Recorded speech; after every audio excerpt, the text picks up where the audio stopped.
क्या आप जानते हैं कि भारत का संविधान दुनिया का सबसे लंबा लिखित संविधान है? लेकिन क्या आप ये जानते हैं कि इसे बनाने में 2 साल 11 महीने और 18 दिन लगे थे? और सबसे हैरान करने वाली बात यह है कि संविधान को हाथ से लिखा गया था, न कि टाइप किया गया था। अगर आप किसी प्रतियोगी परीक्षा की तैयारी कर रहे हैं तो भारतीय राज्य व्यवस्था वह विषय है जो आपको हर पेपर में नंबर दिलाता है। आज मैं लेकर आया हूँ ऐसे समित भारतीय राज्य व्यवस्था के महत्वपूर्ण प्रश्न जो आपके परीक्षा के लिए बहुत ही महत्वपूर्ण है। तो चलिए शुरू करते हैं। दिल्ली को राजधानी का पूर्णतः दर्जा मिला था। दिल्ली को राजधानी का पूर्णतः दर्जा 69वां संविधान संशोधन 1991 के द्वारा मिला था। छत्तीसगढ़, उत्तराखंड व झारखंड की स्थापना कब की गई थी? तो छत्तीसगढ़ 1 नवंबर, उत्तराखंड 9 नवंबर तथा झारखंड की स्थापना 15 नवंबर 2000 ईस्वी को की गई थी। तेलंगाना राज्य का निर्माण कब हुआ था? तेलंगाना राज्य का निर्माण 2 जून 2014 को हुआ था। इसे आंध्र प्रदेश को विभाजित करके बनाया गया था। फिर वर्तमान में राज्य में कितने राज्य हैं? वर्तमान में भारत में कितने राज्य हैं? तो वर्तमान में भारत में 28 राज्य हैं। वर्तमान में भारत में केंद्र शासित प्रदेश हैं। वर्तमान में भारत में 8 केंद्र शासित प्रदेश हैं। यहाँ से आगे है संविधान के स्रोत एवं सूचियाँ। इसको भी देखते हैं। संविधान की संप्रभुता निहित है। भारत की संविधान की संप्रभुता निहित है, वो जनता में है। फिर संविधान में संघीय व्यवस्था के प्रशासनिक ढांचा का मॉडल लिया गया है। तो संविधान में संघीय व्यवस्था प्रशासनिक ढांचा का मॉडल लिया गया है, एक कनाडा से लिया गया है। मूल कर्तव्य लिया गया है। मूल कर्तव्य कहाँ से लिया गया है? ये सोवियत संघ से लिया गया है। संसदीय शासन प्रणाली, एकल नागरिकता एवं विधि निर्माण की प्रक्रिया लिया गया है।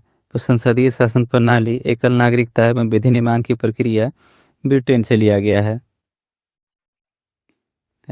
मूल या मौलिक अधिकार तथा न्यायिक पुनरीक्षण लिया गया है। मूल या मौलिक अधिकार तथा न्यायिक पुनरीक्षण लिया गया है, ये अमेरिका के संविधान से लिया गया है। भारतीय संविधान में विधि द्वारा स्थापित प्रक्रिया लिया गया है। भारतीय संविधान में विधि द्वारा स्थापित प्रक्रिया जापान से लिया गया है। राज्य के नीति निर्देशक सिद्धांत एवं राष्ट्रपति निर्वाचन प्रक्रिया लिया गया है। राज्य के नीति निर्देशक सिद्धांत तथा राष्ट्रपति निर्वाचन की प्रक्रिया कहाँ से लिया गया है? तो ये आयरलैंड से लिया गया है। भारत के संविधान में आपातकालीन उपबंध लिया गया है। तो भारत के संविधान में आपातकालीन उपबंध जर्मनी के बीमर संविधान से लिया गया है। संविधान संशोधन की प्रक्रिया किस देश के संविधान से प्रभावित है? संविधान संशोधन की प्रक्रिया दक्षिण अफ्रीका के संविधान से प्रभावित है। क्या है? संसद को संविधान में संशोधन करने की शक्ति प्रदान करता है। तो संसद को संविधान में संशोधन करने की शक्ति अनुच्छेद 368 भाग 20 शक्ति प्रदान करता है। संविधान में प्रथम संशोधन हुआ था। तो संविधान में प्रथम संशोधन 1951 में हुआ था। संविधान संशोधक विधेयक को पेश किया जा सकता है। संविधान संशोधक विधेयक को किसी भी सदन में पेश किया जा सकता है। वर्तमान में राज्य, संघ और संवर्धित सूची में विषयों की संख्या है। तो वर्तमान में राज्य में 61, संघ में 100 और संवर्धित सूची में 52 विषयों की संख्या है। संवर्धित सूची के विषयों पर विधि निर्माण की शक्ति प्राप्त है। संवर्धित सूची के विषय पर विधि निर्माण की शक्ति केंद्र और राज्य दोनों को प्राप्त है। वन एवं पर्यावरण विषय है। वन एवं पर्यावरण विषय संवर्धित सूची का है। संवर्धित सूची विषय लिया गया है। संवर्धित सूची विषय ऑस्ट्रेलिया से लिया गया है। शिक्षा समाचार पत्र विषय है। शिक्षा समाचार पत्र विषय संवर्धित सूची का है। शिक्षा को राज्य सूची से संवर्धित सूची में स्थानांतरित किया गया। शिक्षा को राज्य सूची से संवर्धित सूची में स्थानांतरित किया गया। तो ये 42वां संविधान संशोधन 1976 के द्वारा शिक्षा को राज्य सूची से संवर्धित सूची में स्थानांतरित किया गया। पुलिस, पंचायती राज, भूमि सुधार, गैस, कृषि, कानून व्यवस्था विषय है। तो पुलिस, पंचायती राज, भूमि सुधार, गैस, कृषि, कानून व्यवस्था ये सभी राज्य सूची का विषय है। रेल, डाक, रक्षा, रेडियो, टेलीविजन, बैंकिंग, बीमा, जनगणना विषय है। तो रेल, डाक, रक्षा, रेडियो, टेलीविजन, बैंकिंग, बीमा, जनगणना विषय ये संघ सूची का है। फिर आ जाता है नागरिकता और मौलिक अधिकार को देखते हैं। यह है भारत में नागरिकता का प्रावधान है। भारत में नागरिकता का प्रावधान एकल नागरिकता से है। एकल नागरिकता प्रभावित है। एकल नागरिकता ब्रिटेन से प्रभावित है। नागरिकता विषय है, नागरिकता संघ सूची का विषय है। नागरिकता का उल्लेख कहाँ है? नागरिकता का उल्लेख संविधान के भाग 2 के अंतर्गत अनुच्छेद 5 से 11 तक में नागरिकता का उल्लेख किया गया है। भारतीय नागरिकता प्राप्त की जा सकती है। भारतीय नागरिकता कैसे प्राप्त की जा सकती है? ये जन्म से, वंश परंपरा से, पंजीकरण से, देशीकरण से तथा भूमि के अर्जन के द्वारा भारतीय नागरिकता प्राप्त की जा सकती है।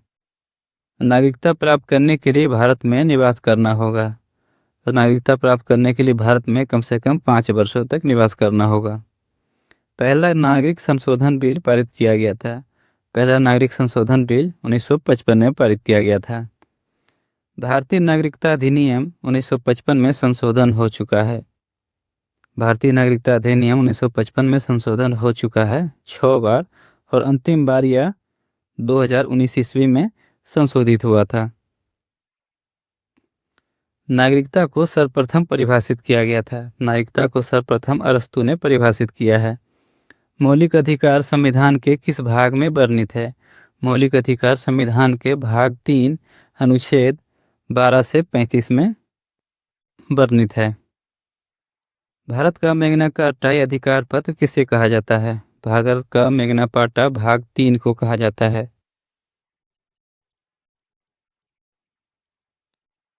मूल संविधान में मौलिक अधिकार थे। मूल संविधान में 7 मौलिक अधिकार थे। वर्तमान में मौलिक अधिकार हैं। वर्तमान में 6 मौलिक अधिकार हैं। संपत्ति के अधिकार को मूल अधिकार की सूची से हटाकर विधिक अधिकार अनुच्छेद 300 को किया गया था। तो ये कब किया गया था? ये 44वां संशोधन 1978 के द्वारा संपत्ति के अधिकार को मूल अधिकार की सूची से हटा दिया गया था। तो मौलिक अधिकार को संशोधित करने का किसे अधिकार है? मौलिक अधिकार को संशोधित करने का अधिकार सांसद को है। संसद को मौलिक अधिकारों में संशोधन का अधिकार दिया था। तो केशवानंद भारतीवाद ने संसद को मौलिक अधिकारों में संशोधन करने का अधिकार दिया था। मौलिक अधिकारों का रक्षक माना गया है। मौलिक अधिकारों का रक्षक सर्वोच्च तथा उच्च न्यायालय के माना गया है। तो मौलिक अधिकार का निलंबन कर सकता है। तो मौलिक अधिकारों का राष्ट्रपति निलंबन कर सकता है। विधि के समझ समानता, विधि के समझ समानता अनुच्छेद 14 में वर्णित है। अवसर की समानता है। अवसर की समानता अनुच्छेद 16 में है। असुविधा का अंत है। असुविधा का अंत अनुच्छेद 17 में है। उपाधियों का अंत है। तो उपाधियों का अंत अनुच्छेद 18 में है। कानून की समानता लिया गया है। कानून की समानता ब्रिटेन से लिया गया है। असुविधा विरोधी अधिनियम बना। ये अधिनियम 1955 में बना। प्रेस की स्वतंत्रता या बोलने की स्वतंत्रता वर्णित है। अनुच्छेद 19 का 1 को में प्रेस की स्वतंत्रता या बोलने की स्वतंत्रता वर्णित है। चौथा स्तंभ इंगित करता है। तो प्रेस को चौथा स्तंभ इंगित करता है। प्राण एवं दैहिक स्वतंत्रता का संरक्षण वर्णित है। तो अनुच्छेद 21 में प्राण एवं दैहिक स्वतंत्रता का संरक्षण वर्णित है। 6 से 14 वर्ष के उम्र के बच्चों को निःशुल्क शिक्षा अनिवार्य किया गया। 86वां संशोधन 2002 ईस्वी द्वारा अनुच्छेद 21 के को में 6 वर्ष से 14 वर्ष की उम्र के बच्चों के लिए निःशुल्क शिक्षा को अनिवार्य किया गया है। फिर आता है मौलिक अधिकार, नीति निर्देशक सिद्धांत और मूल कर्तव्य। तो 14 वर्ष से कम आयु के बच्चों द्वारा जोखिम भरा काम प्रतिबंध किया गया था। अनुच्छेद 24 से 14 वर्ष से कम आयु के बच्चों द्वारा जोखिम भरा काम प्रतिबंधित किया गया था। अल्पसंख्यक वर्गों के हितों का संरक्षण संबंधी अधिकार उल्लिखित है। अनुच्छेद 29 में अल्पसंख्यक वर्गों के हितों का संरक्षण संबंधी अधिकार उल्लिखित है।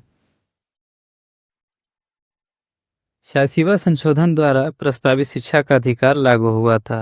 1 अप्रैल 2010 ईस्वी से 86वां संशोधन द्वारा प्रस्तावित शिक्षा का अधिकार लागू हुआ। अतः मौलिक अधिकारों को परिवर्तित कराने हेतु अनुच्छेद 32 के तहत सर्वोच्च न्यायालय कितने प्रकार के रिट आदेश जारी कर सकता है? तो मौलिक अधिकारों को परिवर्तित कराने हेतु अनुच्छेद 32 के तहत सर्वोच्च न्यायालय 5 प्रकार के रिट आदेश जारी कर सकता है। उच्चतम तथा उच्च न्यायालयों द्वारा जारी किया जाने वाला 5 रिट यह समादेश है।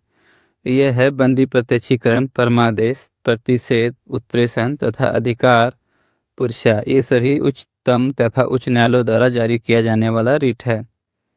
उच्च न्यायालय अथवा सर्वोच्च न्यायालय द्वारा नागरिकों के मौलिक अधिकारों की रक्षा हेतु जारी किया गया समादेश है। तो परमादेश उच्च न्यायालय तथा सर्वोच्च न्यायालय द्वारा नागरिकों के मौलिक अधिकारों की रक्षा हेतु जारी किया गया समादेश है। बंदी को 24 घंटे के अंदर सशरीर न्यायालय के सामने पेश करना समादेश कहलाता है। तो बंदी प्रत्यक्षीकरण, बंदी को 24 घंटे के अंदर सशरीर न्यायालय के सामने पेश करना समादेश कहलाता है। व्यक्तिगत स्वतंत्रता की रक्षा के लिए रिट याचिका है। व्यक्तिगत स्वतंत्रता के लिए रिट याचिका बंदी प्रत्यक्षीकरण है, जिसे हैबियस कॉर्पस भी कहा जाता है। किसी अवैध व्यक्ति से सरकारी पद को बचाने के लिए जारी किया जा सकता है। तो किसी अवैध व्यक्ति से सरकारी पद को बचाने के लिए अधिकार तिरछा जारी किया जा सकता है।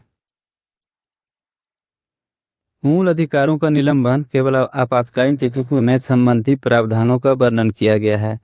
अनुच्छेद 358 तथा 359 में मूल अधिकारों का निलंबन संबंधी प्रावधानों का वर्णन किया गया है। नीति निर्देशक सिद्धांत संविधान में वर्णित है। भाग 4 में अनुच्छेद 3 से अनुच्छेद 36 से 51 तक में नीति निर्देशक सिद्धांत का संविधान में वर्णित है। राज्य के नीति निर्देशक सिद्धांतों का मुख्य उद्देश्य कल्याणकारी राज्य की स्थापना करना है। मूल कर्तव्य वर्णित है संविधान के भाग 4 का को में अनुच्छेद 51 का को के तहत मूल कर्तव्य का विचार लिया गया है। मूल कर्तव्य का विचार पूर्व सोवियत संघ से लिया गया है। भारत के संविधान में मूल कर्तव्यों को जोड़ा गया। 42वां संविधान संशोधन 1976 द्वारा सरदार स्वर्ण सिंह समिति की अनुशंसा पर। वर्तमान में मूल कर्तव्यों की संख्या है। तो वर्तमान में 11 मूल कर्तव्यों की संख्या है। अब है संसद भवन और संसद कार्रवाइयाँ। तो संसद भवन का डिजाइन तैयार किया गया था। तो संसद भवन का डिजाइन तैयार सर हर्बर्ट बेकर और एडवर्ड लुटियंस ने किया था। राष्ट्रपति भवन को डिजाइन किया गया था। राष्ट्रपति भवन को डिजाइन करने वाले थे एडविन लुटियंस द्वारा किया गया था। राष्ट्रपति भवन रायसीना पहाड़ी पर स्थित है। संसद भवन की नींव रखी गई थी। संसद भवन की नींव 1921 में रखी गई थी। संसद भवन का उद्घाटन किया गया था। संसद भवन का उद्घाटन 18 जनवरी 2027 को लॉर्ड इरविन के द्वारा संसद भवन का उद्घाटन किया गया था। तो भारतीय संसद के 3 अंग हैं। राष्ट्रपति, राज्यसभा तथा लोकसभा। ये 3 भारतीय संसद के अंग हैं। तो संसद का स्थायी उच्च सदन जो कभी भंग नहीं होता है वो कहलाता है। तो राज्यसभा ये संसद का उच्च सदन है जो कभी भंग नहीं होता है। संसद का निम्न सदन कहलाता है। संसद का निम्न सदन लोकसभा कहलाता है। संविधान में दोनों सदनों की संयुक्त बैठक का प्रावधान किया गया है। तो अनुच्छेद 108 के तहत संविधान में दोनों सदनों की संयुक्त बैठक का प्रावधान किया गया है। दोनों सदनों की संयुक्त बैठक होती है। दोनों सदनों की संयुक्त बैठक साधारण विधेयक एवं वित्त विधेयक के मामले में होती है। संसद के संयुक्त अधिवेशन बुलाता है। संसद के संयुक्त अधिवेशन राष्ट्रपति बुलाते हैं। संसद के संयुक्त अधिवेशन की अध्यक्षता करता है। तो संसद के संयुक्त अधिवेशन की अध्यक्षता लोकसभा अध्यक्ष करता है। भारतीय संसद के दोनों सदनों की प्रथम संयुक्त बैठक हुई थी। भारतीय संसद के दोनों सदनों की प्रथम संयुक्त बैठक दहेज निरोधक विधेयक पर 1961 में बैठक हुई थी। संयुक्त अधिवेशन में निर्णय किस आधार पर लिए जाते हैं? तो संयुक्त अधिवेशन में निर्णय बहुमत के आधार पर लिए जाते हैं। संसद की कार्यवाही सूची में प्रथम विषय होता है। संसद की कार्यवाही सूची में प्रथम विषय प्रश्नकाल का होता है। प्रश्नकाल की अवधि होती है, प्रश्नकाल की अवधि 1 घंटे की होती है। शून्यकाल कहलाता है। तो शून्यकाल प्रश्नकाल का काल के बाद 12 बजे से 1 बजे के बीच का समय शून्यकाल कहलाता है। शून्यकाल का अर्थ है, शून्यकाल का अर्थ है प्रश्न उत्तर सत्र है। संसद के किसी सदन संसद के किसी सदस्य की सदस्यता समाप्त समझी जाती है यदि वह बिना सदन को सूचित किए अनुपस्थित रहता है। तो ये 60 दिनों तक अगर अनुपस्थित रहता है तो संसद के किसी सदस्य की क्षमता समाप्त कर दी जाती है। संसद का सदस्य नहीं होने पर कोई मंत्री अपने पद पर बना रह सकता है। तो संसद का सदस्य नहीं होने पर कोई मंत्री अपने पद पर 6 महीने तक बना रह सकता है। संसद के 2 क्रमिक अधिवेशनों के बीच अधिकतम समय अंतराल होता है, जिसका समय अंतराल 6 माह का होता है। संसद के समक्ष वार्षिक वित्तीय विवरण बजट प्रस्तुत करने की संवैधानिक आवश्यकता किस अनुच्छेद में दी गई है? तो अनुच्छेद 112 के तहत संसद के समक्ष वार्षिक वित्तीय विवरण बजट प्रस्तुत करने की संवैधानिक आवश्यकता दी गई है। तो कौन सा अनुच्छेद किसी संसद को लाभकारी पद पर नियुक्त होने से रोक लगाता है? अनुच्छेद 102 1 का ए अनुच्छेद किसी संसद को लाभकारी पद पर नियुक्त होने से रोक लगाता है। अब है राष्ट्रपति पद, शक्तियां और चुनाव। तो भारत का प्रथम नागरिक होता है, तो भारत का प्रथम नागरिक राष्ट्रपति होते हैं। संविधान में राष्ट्रपति पद की व्यवस्था की गई है। संविधान में राष्ट्रपति पद की व्यवस्था अनुच्छेद 52 के तहत की गई है। राष्ट्रपति का पद एवं राष्ट्रपति पर महाभियोग लिया गया है। तो अमेरिका के संविधान से राष्ट्रपति का पद एवं राष्ट्रपति पर महाभियोग लिया गया है। राष्ट्रपति के कार्य एवं शक्तियां लिया गया है। ब्रिटेन के संविधान से राष्ट्रपति के कार्य एवं शक्तियां को लिया गया है। कार्यपालिका का प्रमुख होता है। कार्यपालिका का प्रमुख राष्ट्रपति होता है। तीनों सेनाओं का सेनापति होता है। तीनों सेनाओं का सेनापति राष्ट्रपति होता है। राष्ट्रपति पद के लिए न्यूनतम आयु है। राष्ट्रपति पद के लिए न्यूनतम आयु 35 वर्ष है। राष्ट्रपति का कार्यकाल होता है। राष्ट्रपति काल का कार्यकाल 5 वर्षों का होता है। राष्ट्रपति का मासिक वेतन कितना होता है? तो राष्ट्रपति का मासिक वेतन 5 लाख रुपये होता है। राष्ट्रपति का चुनाव होता है। तो एकल संक्रमणीय प्रणाली के आधार पर अप्रत्यक्ष मतदान के द्वारा राष्ट्रपति का चुनाव होता है। राष्ट्रपति के चुनाव में भाग लेते हैं। राष्ट्रपति के चुनाव में संसद और राज्य के विधानसभाओं के निर्वाचित सदस्य भाग लेते हैं। राष्ट्रपति के निर्वाचन हेतु निर्वाचक मंडल का उल्लेख किया गया है। तो अनुच्छेद 54 में राष्ट्रपति के निर्वाचक हेतु निर्वाचक मंडल का उल्लेख किया गया है। राष्ट्रपति के उम्मीदवार के नामांकन हेतु प्रस्तावक एवं अनुमोदकों की संख्या होती है, तो 50-50 होती है। राष्ट्रपति चुनाव लड़ने हेतु जमानत राशि है। राष्ट्रपति चुनाव लड़ने हेतु जमानत की राशि 15,000 रुपया है। 1/6 वोट नहीं मिलने पर लिया जाता है। राष्ट्रपति को पद की शपथ दिलाता है। तो राष्ट्रपति को पद की शपथ भारत के मुख्य न्यायाधीश दिलाते हैं। राष्ट्रपति को पद से हटाया जा सकता है। तो महाभियोग धारा अनुच्छेद 61 के तहत राष्ट्रपति को पद से हटाया जा सकता है।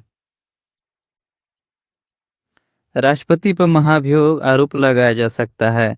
तो संसद के किसी भी सदन के द्वारा राष्ट्रपति पर महाभियोग लगाया जा सकता है। राष्ट्रपति पर महाभियोग लगाने की सूचना दी जाती है। तो 14 दिन पूर्व राष्ट्रपति को महाभियोग लगाने की सूचना दी जाती है। कौन राष्ट्रपति के चुनाव में भाग लेता है लेकिन महाभियोग प्रक्रिया में भाग नहीं लेता है? तो राज्य की विधानसभा के निर्वाचित सदस्य राष्ट्रपति के चुनाव में भाग लेता है लेकिन महाभियोग प्रक्रिया में भाग नहीं लेता है। राष्ट्रपति त्यागपत्र सौंपता है। राष्ट्रपति उपराष्ट्रपति को त्यागपत्र सौंपता है। राष्ट्रपति का पद कितनी अवधि के लिए रिक्त रह सकता है? राष्ट्रपति का पद 6 माह के लिए रिक्त रह सकता है। संसद के लिए राष्ट्रपति का अभिभाषण तैयार करता है? तो केंद्रीय मंत्रिमंडल संसद के लिए राष्ट्रपति का अभिभाषण तैयार करता है। राष्ट्रपति लोकसभा भंग करता है? तो प्रधानमंत्री की सलाह पर अनुच्छेद 85 के तहत राष्ट्रपति लोकसभा भंग करता है। मृत्युदंड क्षमा करने का अधिकार है? तो राष्ट्रपति को अनुच्छेद 72 के तहत मृत्युदंड क्षमा करने का अधिकार है। पहले लोकसभा में कितने सदस्यों को राष्ट्रपति मनोनीत करते थे? तो पहले लोकसभा में 2 एंग्लो इंडियन को राष्ट्रपति मनोनीत करते थे।